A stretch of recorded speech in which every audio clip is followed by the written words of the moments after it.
teman-teman TPB. Pada materi kali ini, video kali ini kita akan melanjutkan perkuliahan kita, penjelasan materi untuk mata kuliah pengantar komputer dan software 1 pada modul keempat atau minggu keempat. Nah, minggu ini materi yang akan kita bahas yaitu aplikasi teknologi informasi berbasis intelijensi buatan dan Internet of Things. Jadi ada 2 modul di sini teman-teman. Modul ini juga sudah saya share di Google Classroom atau e-learning. Ada modul dan ada slide pendukung. Jadi kita akan coba pelajari, kita akan coba jelaskan ya di video kali ini. Jadi Internet of Things. Jadi adanya kata internet. Nyangkut internet ini teman-teman juga sebelumnya pada pertemuan kedua sudah belajar apa itu internet dan sejarahnya ya. Internet kita ulangi lagi kembali. Internet ini didefinisikan banyak ya, luas. Ada beberapa definisi di sini adalah jaringan yang menghubungkan komputer dengan komputer di seluruh belahan dunia atau global. Jadi kita di belahan dunia mana atau benua mana, negara mana yang bisa saling terhubung, yang bisa memungkinkan kita berkomunikasi hingga antar negara. Analoginya atau penghubungnya bersamanya dengan jaringan. Ilustrasikan seperti ini gambarnya. Ya. Jadi apa itu Internet of Things? Jadi Internet of Things ini atau IoT ini adalah jaringan benda-benda fisik atau things yang tertanam atau embedded. Jadi adanya benda fisik yang tertanam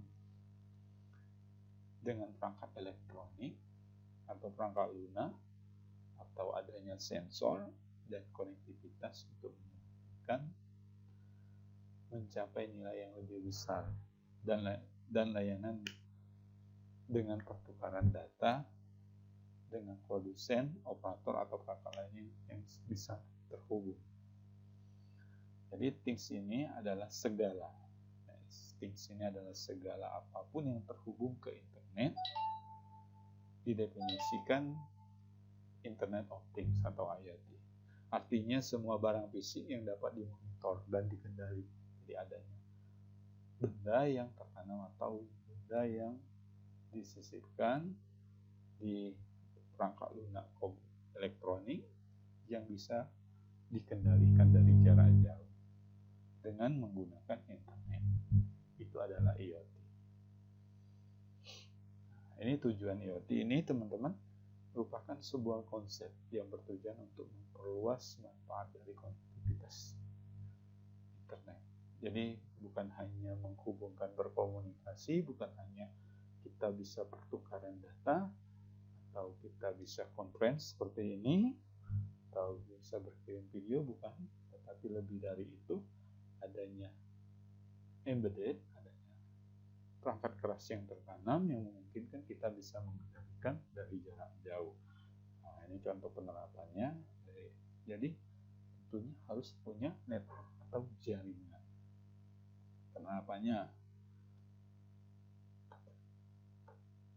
Penerapannya adalah consumer and home di peralatan rumah kita.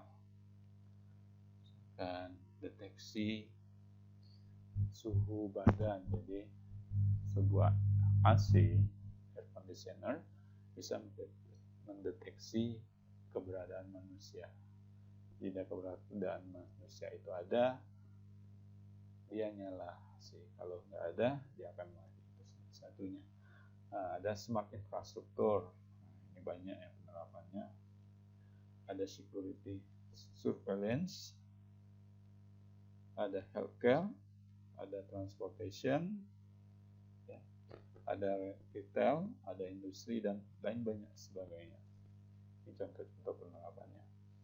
Nah, nanti kita ulas lebih lanjut. Lanjut ke konsep dan cara kerja IoT.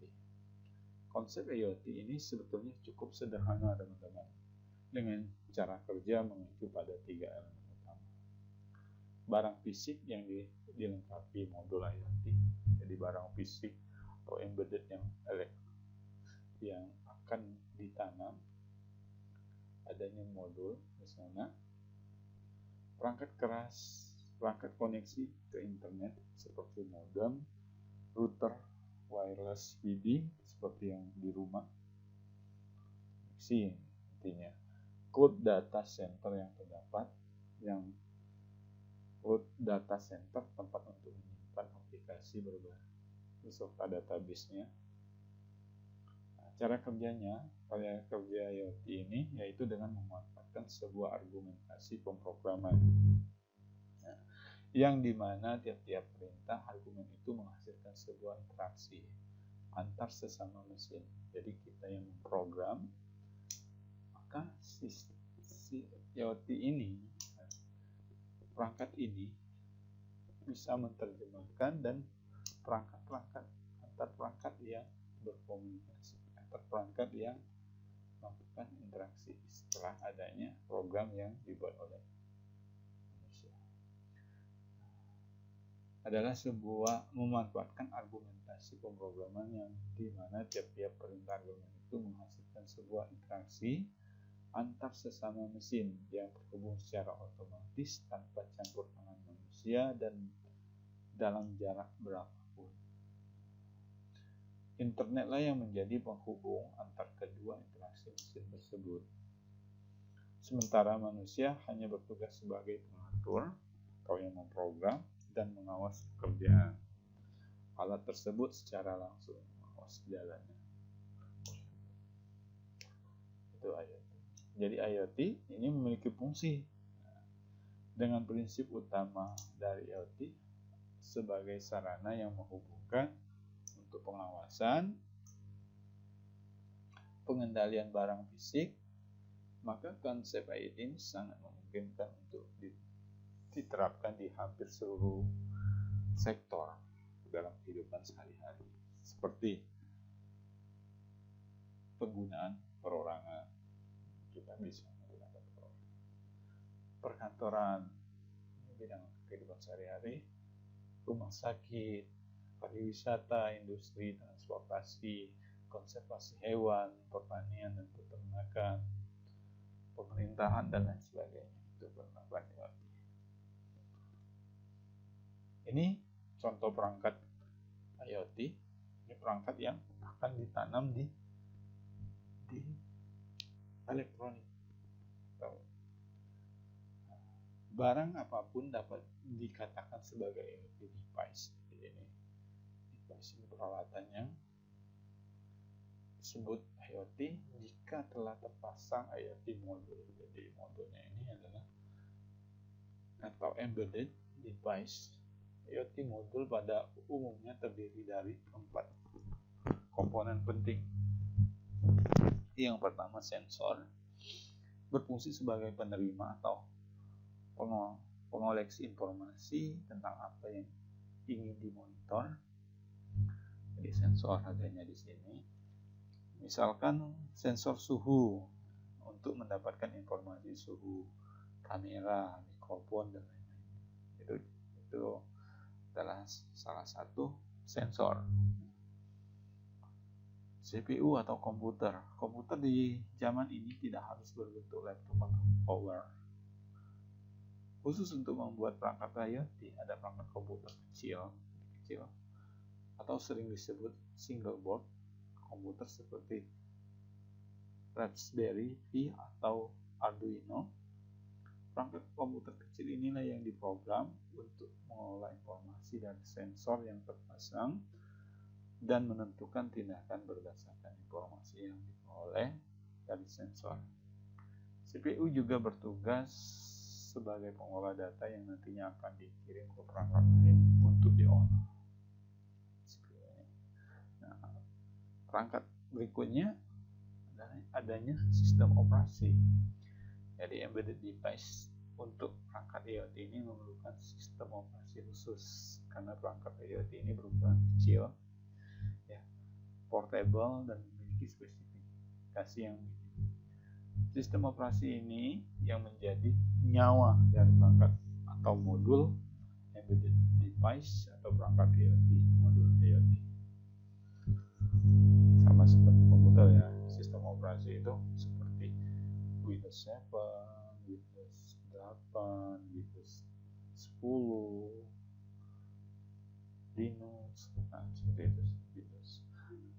Keempat, adanya jalur komunikasi. Setelah sensor mengoleksi informasi dan CPU mengelola, sensor mau merekam informasi mendapatkan melalui baik itu kamera, sensor suhu, sensor jarak, dan kemudian dikelola oleh CPU dan menentukan tindakan berdasarkan informasi yang diterima. Maka perangkat IoT ini memerlukan jalur komunikasi. Jadi setelah ditangkap, diolah, jalur komunikasi ini untuk mengirimkan data yang telah didapat ke kita, ke user, atau bahkan server terpusat untuk dikirim. Media komunikasi di sini bisa berupa Bluetooth, Wi-Fi untuk mengirim informasi dari tempat yang jauh tanpa batasan ruang dan waktu. Maka perangkat IoT akan menggunakan media internet kalau jaraknya jauh. Nah, kelima, keluarannya. Keluaran di sini merupakan action dan program yang terpasang di CPU, seperti mengirim informasi ke pusat server. Setelah ditangkap oleh sensor, diolah oleh CPU, kemudian dikirim ke server. Jika memenuhi kondisi tertentu atau menggerakkan motor, jadi informasinya itu kita yang mengolah, apa informasinya itu dikirim, atau informasinya itu berupa perintah untuk menggerakkan motor. Menggerakkan motor ini bukan motor kendaraan ya, mesin, atau menyalakannya lampu, menyembunyikan alarm, dan menampilkan data di layar, dan lainnya. Ini contoh keluarannya dari penerapan IoT ini. Menggerakkan mesin atau menyalakan lampu. Jadi misalkan ketika matahari itu terbit terang, maka lampunya mati. Jadi itu adanya sensor. Membunyikan alarm, menampilkan data di layar, dan lain-lain. Ini perangkat. Ini contoh perangkat IoT. Lanjut, Internet of Things atau IoT dalam revolusi industri 4.0. Seperti yang sudah kita ketahui, revolusi industri pertama berbicara tentang terciptanya mesin uap. Lalu pada revolusi kedua, ini revolusi industri pertama tentang terciptanya mesin uap. Revolusi kedua ditandai terjadinya perbaikan proses produksi yang membuat manusia dapat memproduksi barang secara massal, secara cepat ya. Dan itu pada abad ke-19. Setelah itu muncul otomasi produksi menggunakan robot dan penggunaan teknologi informasi. Kemudian masuk pada revolusi industri keempat, menekankan kepada integrasi antar alat menggunakan internet dan pemanfaatan big data yang besar dimasukkan. Nah, ini sejarahnya ya. Jadi kalau kita sekarang sudah industri 4.0 atau 4.0 sekarang, sejarah yang pertama industri itu 1.0 itu terjadi di abad 18, di mana peralatan industri ini masih menggunakan mesin uap.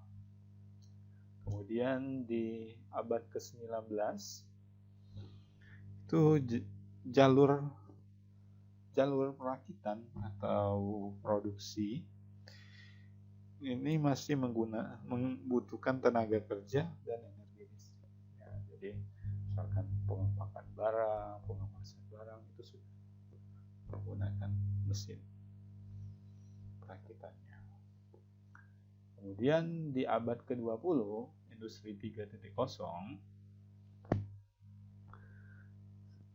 produksinya sudah otomatis menggunakan elektronik dan teknologi informasi. Makin berkembang di industri 4.0 ini, tahun 4.0 ini, di mana produksi ini sudah menggunakan sistem intelligence atau kecerdasan yang dihubungkan dengan IoT, teknologi, dan data yang besar. Jadi manusia tinggal mendapatkan datanya saja, mesin yang mengoperasi dan menggunakan Internet of Things. Jadi kendalinya sudah bisa dari jarak jauh. Apa pengaruhnya dalam revolusi industri 4.0? 4.0, Internet of Things ini sangat erat hubungannya dengan revolusi industri 4.0 karena IoT ini adalah unsur utama dalam revolusi industri 4.0. IoT ini berpengaruh dalam berbagai macam industri seperti manufaktur, logistik, kesehatan, tata kota, rumah, pemerintahan, bahkan industri otomotif. Fungsi utama IoT pada dasarnya sebagai data miner.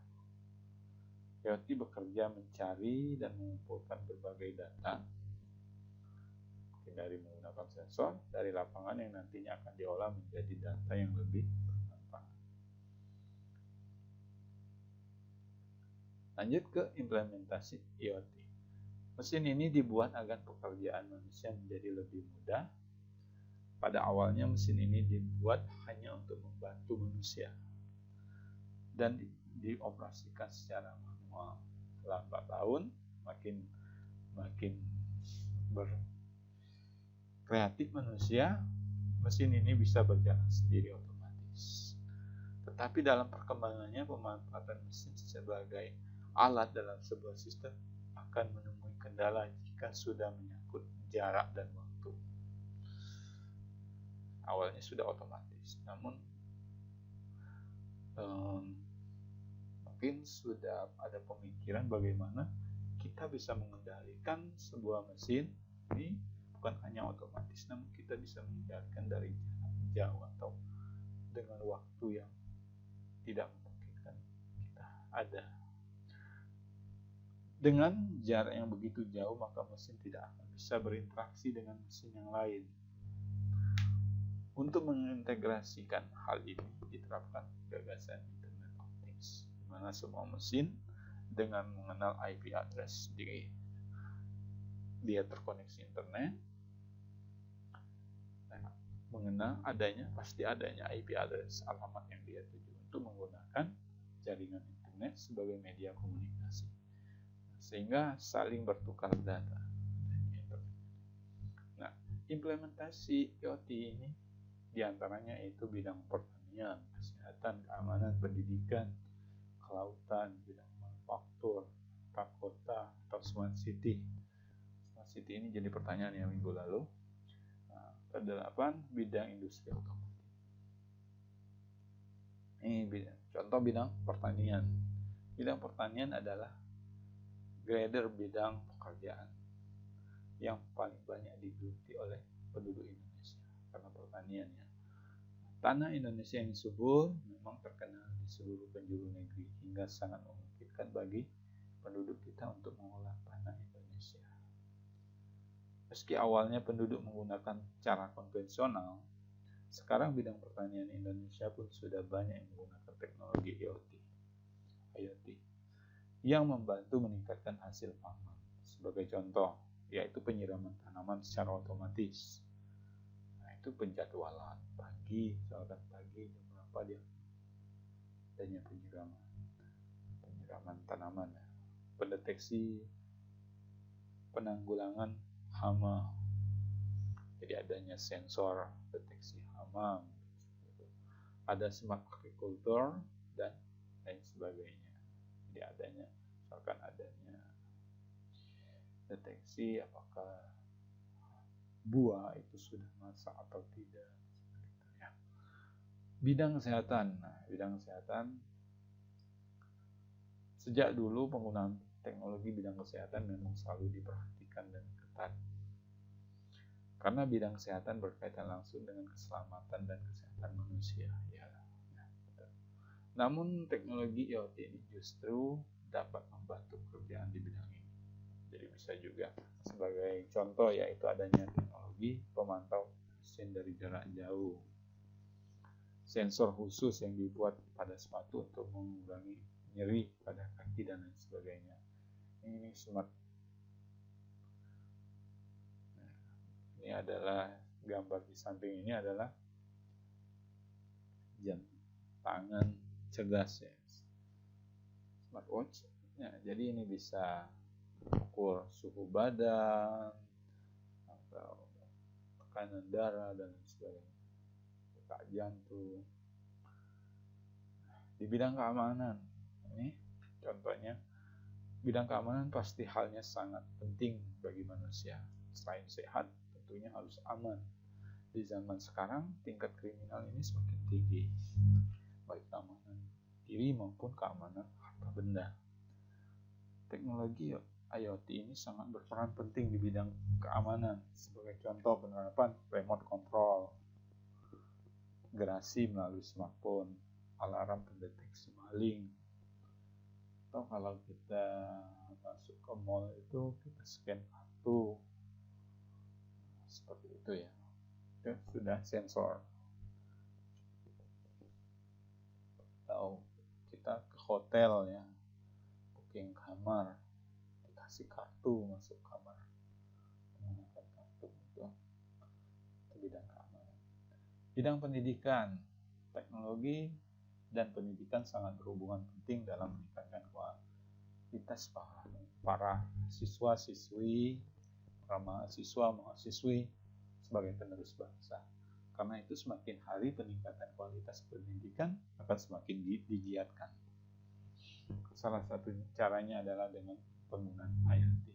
Sebagai contoh yaitu sistem monitor untuk anak sekolah. Ini contohnya untuk anak sekolah. Adanya work story, catatannya, library-nya, hasil tesnya, evaluation, schedule, science, physical education, dan art-nya. Jadi ini adalah contoh sistem monitor untuk siswa. Bidang kelautan juga sudah mulai terjamah atau diimplementasikan dengan teknologi IoT ini. Sebagai contoh yaitu monitoring perahu nelayan saat sedang melaut, di mana letaknya. Ini adalah sensor jarak. Payung Florabella yang dapat menginformasikan perkiraan cuaca bagi nelayan yang akan melaut dan banyak lagi. Jadi ini sistem cerdas, jadi dia akan membaca cuaca melalui suhu, melalui udara ya. Bidang manufaktur. Pada industri manufaktur, Internet of Things ini dapat digunakan sebagai penghubung antara mesin industri agar berjalan dengan efisien, sehingga sebagai pemantau alur produksi agar memiliki manajemen yang lebih baik. Jadi investasi barang apapun tidak luput dari disrupsi IoT. Dalam hal ini memberikan keterbukaan informasi serta efisiensi alur barang. Ini contoh mesin yang bergerak di sini, teman-teman. Jadi kita hanya mengontrol saja, kita hanya melihat apakah user di sini melihat apakah sudah berjalan atau tidak. Ini pada contoh pengeluasan barang, produksi. Nah, lanjut ke smart city. Itu tata kelola yang tidak luput dari disrupsi Internet of Things. Penggunaannya sangatlah beragam. Internet of Things ini dapat digunakan untuk memantau fasilitas publik, energi, bahkan pengolahan sampah di kota. Dengan keberadaan Internet of Things ini, pemerintah dapat memberikan layanan yang lebih baik kepada masyarakat. Jadi adanya terkoneksi, misalkan traffic management, education, ini dikatakan smart city, air pollution, open data, ada sampai ke smart building, smart home, smart street lights, waste management, electric charging, water quality, smart city, smart parking, cerdas, gas water, public safety, smart health, Internet of Things, dan intelligent shopping. Jadi ini yang dinamakan smart city. Bidang industri otomotif.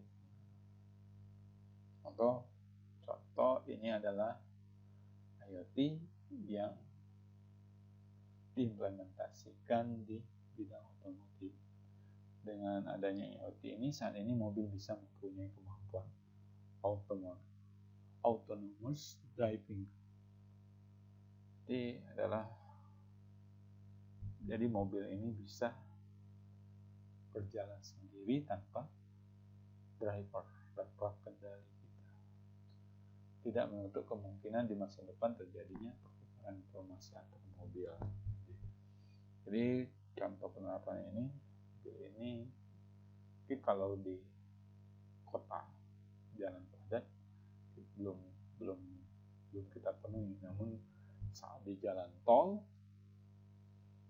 itu kan kosong ya tol. Jadi memungkinkan kita si user tanpa harus memegang setir atau memegang kendali, tinggal mengatur kecepatan, mobil itu akan jalan dengan sendirinya.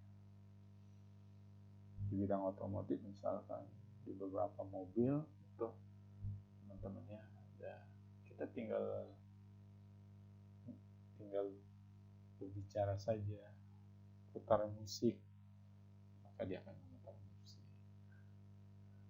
Buka kaca, maka dia akan membuka kaca.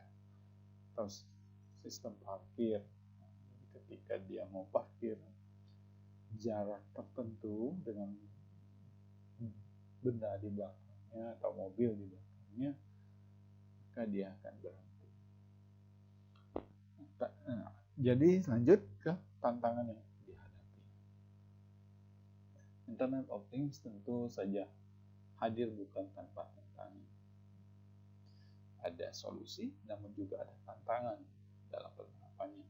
Dalam berbagai tantangan muncul dikarenakan hadirnya atau maupun implementasi dari teknologi tersebut. Ada hadirnya ini berarti tantangan, atau saat implementasinya ini yang menjadi kendala. Misalkan tantangannya manusia tergantikan oleh mesin.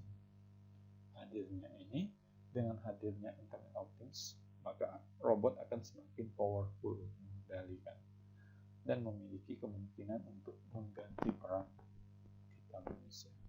Hal ini akan menimbulkan kesenjangan pada masyarakat. Keamanan data.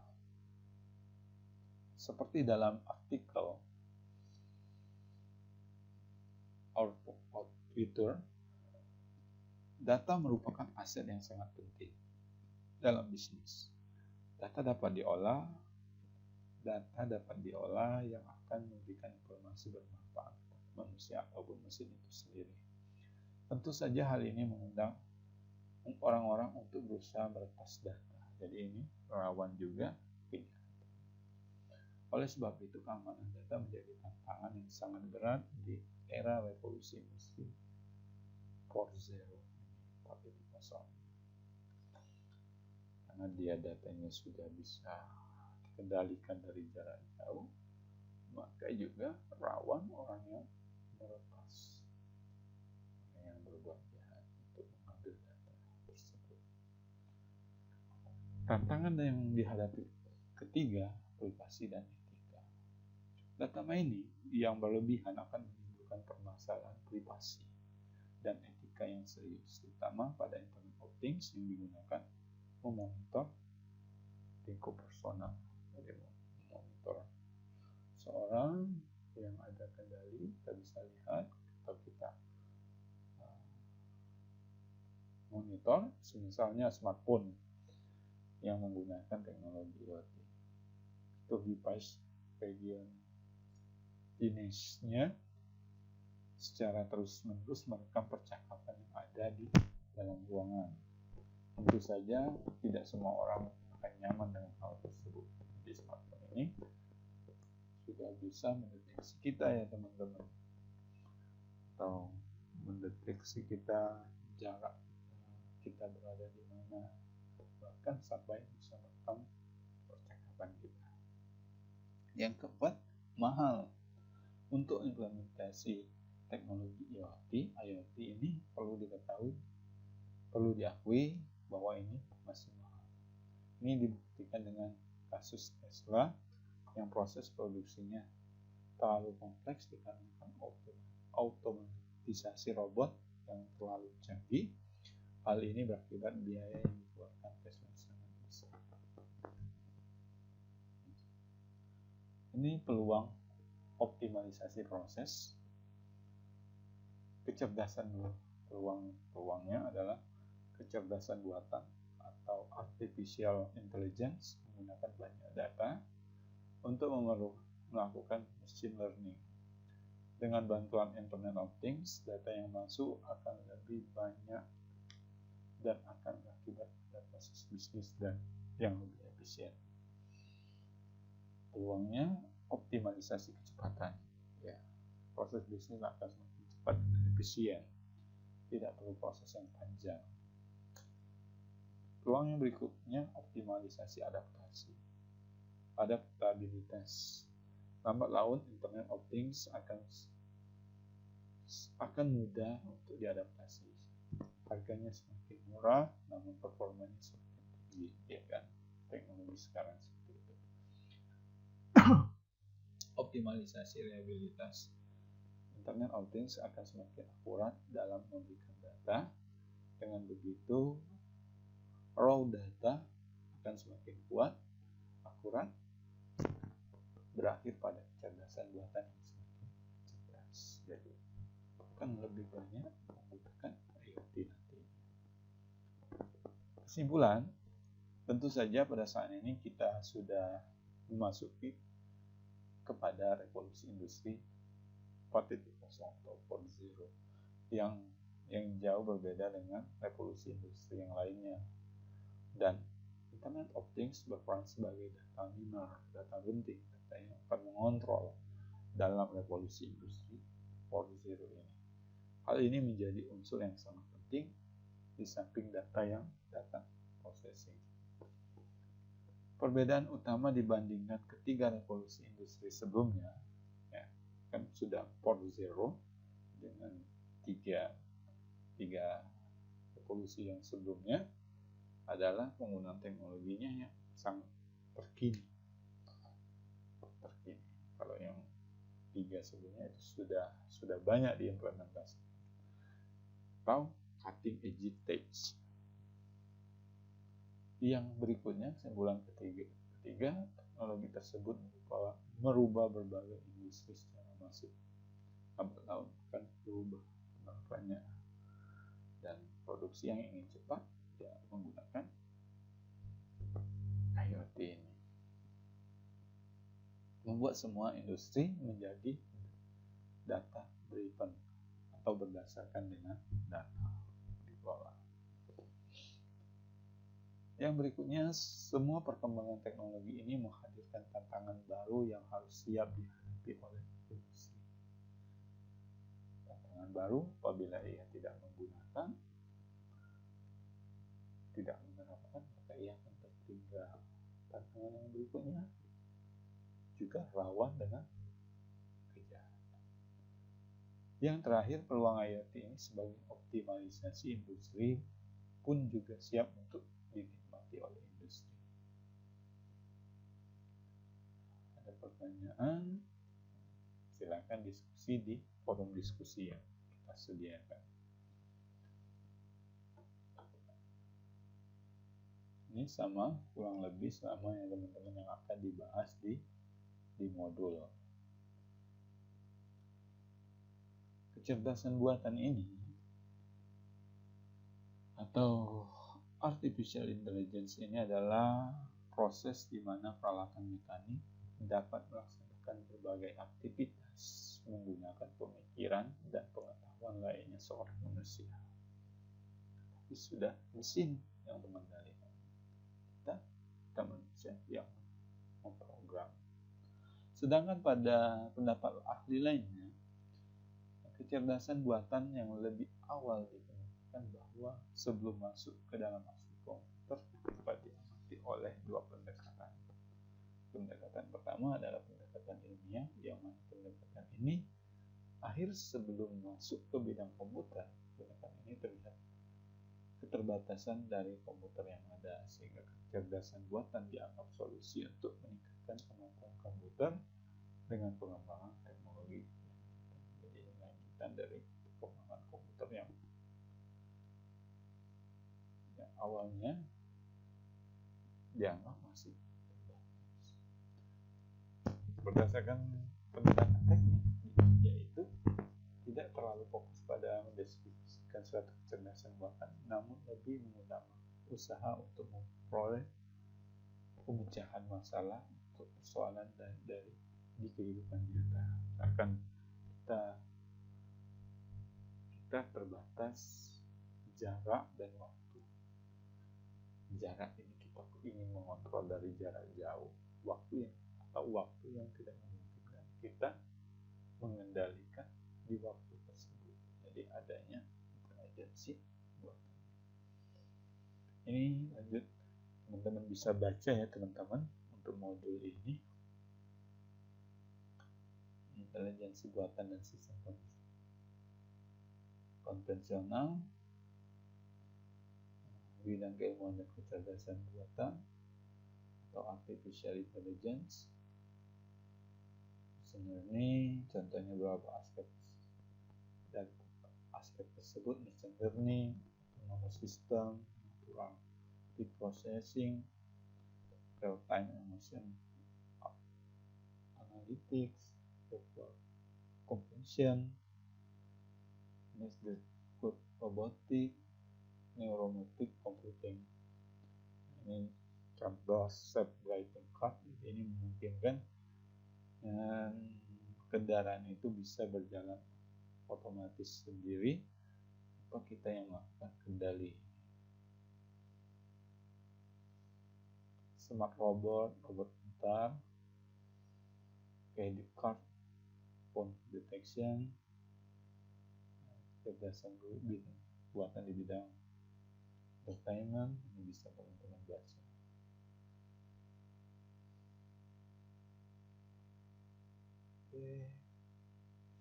Penerapan IoT ini ada ya beberapa tahun ke depan, mungkin kita akan melihat bagaimana sensor yang berkembang banyak sekali ya teman-teman melalui dunia. Ada sensor pemantauan jarak jauh menggunakan GPS itu bisa mendeteksi keberadaan kita dan mendeteksi kita, misalkan kita mencari alamat ya, kita mencari alamat itu menggunakan GPS, keberadaan kita dideteksi, kemudian jarak yang akan kita tuju. Kesehatan, ini seperti contohnya penerapan sensor pada alas tunai karena tidak terlalu pegel, peternakan dan lain sebagainya. Ini adalah pustaka materi kita kali ini. Teman-teman juga bisa cari referensi lainnya ya. Nah, ilmu itu luas dan perkembangan teknologi itu semakin berkembang, makin ada banyak lagi bahan modul yang bisa teman-teman baca terkait IoT ini. Oke, demikian materi kita kali ini, semoga bermanfaat.